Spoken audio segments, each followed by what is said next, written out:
mana satu yang anda mahukan dan bertindaklah mengikut tujuan dan matlamat yang anda inginkan.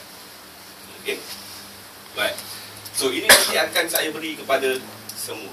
Ini dalam bentuk PDF, nanti saya akan beri kepada semua untuk sebagai note. Kemudian, okey. Ini saya beri sekali imbas je sebab yang version panjang ni ada dalam DVD, nanti semua akan diberi DVD tu. So tuan-tuan boleh tonton DVD tu 5 jam. Yang saya ulas dengan lebih panjang dalam DVD yang previous lah. Baik.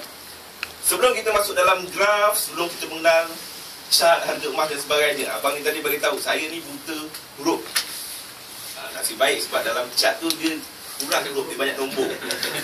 Jadi mengenal nombor agaknya tak ada masalah. Okay, so kita akan bermula dengan kuasai pergerakan pasaran dulu. Baik. So dia ada dua elemen yang perlu kita perhatikan dalam pergerakan naik turun harga. Dia ada dua. Yang pertama, naik turun harga. Yang kedua, trend harga. Okey. Yang garisan merah ni adalah trend harga. Sekali imbas kita tahu trendnya uptrend. Yang kalau biru ni naik turun harga. Jadi dalam pergerakan trend harga yang uptrend, dia akan sentiasa ada naik turun harga. Okey. Sama juga dan ya, okey. So ini adalah pergerakan normal harga. Dia ada naik, dia ada turun, dia naik, dia ada turun, dia ada naik, dia ada turun, dia ada naik. Tapi overall average movement trendnya adalah uptrend. Jadi sekarang ni walaupun dalam pergerakan harga uptrend, kalau hari ni kita beli emas, besok harga ni turun, jangan panik. Sebab itu adalah pergerakan normal. Yang tak normal kalau dia naik terus tegak, itu tak normal. Jadi harus berhati-hati. Baik, tengok pergerakan normal harga. Naik, turun, naik, turun, naik, turun. Okey, so ini normal. Tapi overall dia adalah uptrend. Okey, so harus difahami di sini dalam pergerakan uptrend sekalipun dia mesti ada naik dan turun. Baik. Kemudian kita tengok ada berapa trend yang basic yang harus kita tahu. Yang pertama, yang ini dia panggil uptrend. Ini trend harga uptrend. Yang kedua yang macam ni dia panggil trend harga downtrend. Okay. So ini the most biggest common trend, harga uptrend dan harga downtrend. Dalam pergerakan trend harga downtrend pun dia ada turun, naik, turun, naik, turun, naik. Okay. Cuma yang membezakannya di sini adalah dia ada, okey, ini istilah yang boleh confuse sikit tapi saya beritahu. Untuk membezakan antara uptrend dan downtrend. Uptrend kalau ini harga rendah. Ini harga yang rendah dia panggil low price. Okey. Yang ini dia panggil apa? High low. Sebab dia lebih tinggi daripada previous. Dia ada low, dia ada high low. Okey. Yang ini dipanggil high price. Yang ini low high. So kan pening lah ini sekali imbas je. Ini sekali imbas je. Ini tak payah faham sangat pun tak apa. So dia ada low, high low. Dia ada high, low high. Yang membezakan antara uptrend dengan downtrend adalah uptrend dia ada low dan high low. Downtrend dia ada low and low high. Sorry. Aku nak confuse. Okey, ini sekali imbas je. Itu sangat confuse dia punya istilah. Tapi itulah yang membezakan antara uptrend dan downtrend. Baik. So, overall for these 10 years, harga emas dia berada yang ini. Trend. Kemudian, ada satu lagi, dia panggil sideways. Ini dia panggil sideways. Dalam pergerakan harga yang sideways, pergerakan harga sideways, dia turun, naik, turun, naik, turun, naik sebelum dia membentuk satu pergerakan yang dipanggil breakout. Breakout ni adalah situasi di mana harga berjaya naik melepasi harga yang bahagian atas ataupun dikenali sebagai resistance, dan juga harga pada bahagian bawah yang dikenali sebagai support. Sepanjang tahun 2012, harga berada pada trend yang seperti ini. Sebab tu siapa-siapa yang ada menetapkan matlamat keuntungan, dia akan sangat cepat untung. Dan boleh 3 kali untung. Sekali, 2 kali, 3 kali. Okey. Baik. Tapi overallnya dia masih lagi uptrend. Okey. Baik. Kita tengok yang real market yang sekarang. Kita buat comparison. Okey.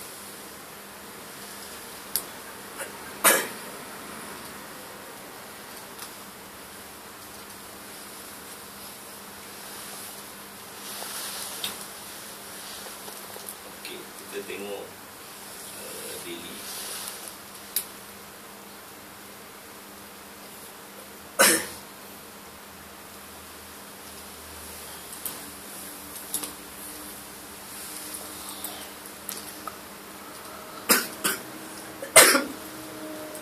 Okay, ni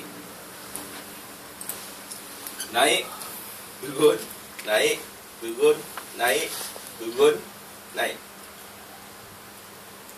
Okay. So yang ini dia masih ada barangkali untuk ditunggu sampai di sini lah, sebelum dia naik semula dan membentuk breakout. Okay. Sebelum dia naik semula dan membentuk breakout, kalau base kepada sideways trend yang dia di sini. Okay. So dia start dia daripada bawah lah, pada bawah, naik, turun, naik, turun, naik, turun.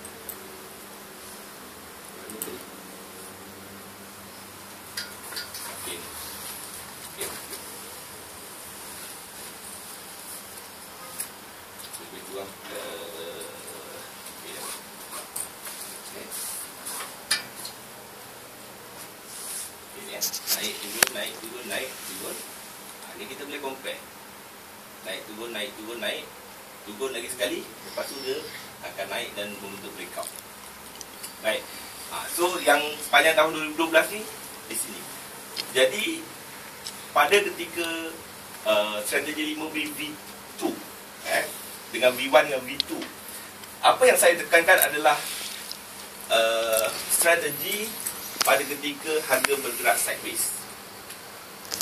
Sebab strategi pada ketika harga bergerak sideways ni, okay, kalau sekiranya ada kena orang yang beli masa ketika harga tinggi, lepas tu harganya turun balik. So kalau dia beli belian yang kedua di sini, lepas tu harga naik, dia berkemungkinan cuma untung yang beli di sini lah. Yang beli di sini belum boleh jual. So dalam strategi 5 V1 dan V2, saya ada tambah satu lagi, iaitu money management ataupun pengurusan modal, di mana kita akan advise dia untuk beli triple capital, triple amount daripada purchase yang di sini.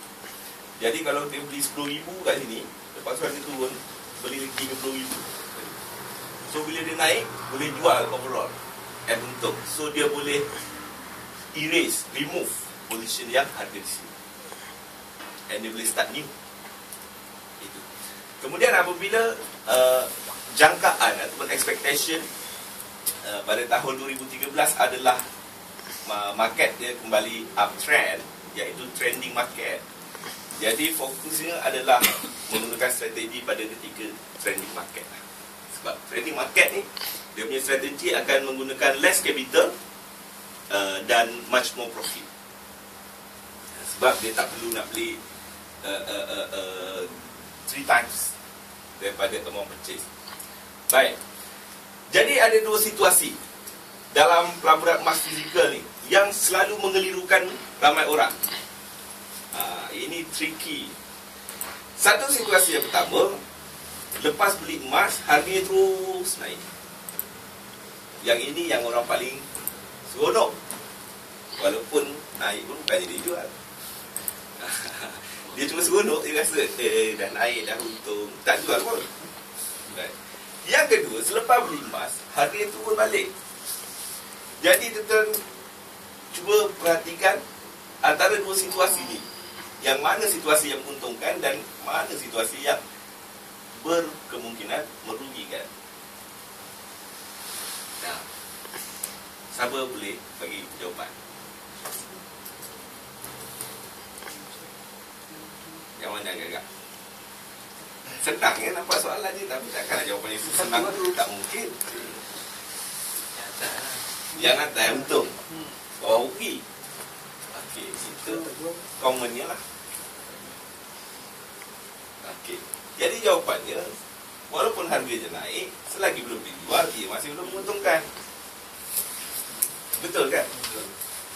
Tengok, ia turun balik. Sebab tadi kita dah nampak, kalau pergerakan harganya seperti ini, okey,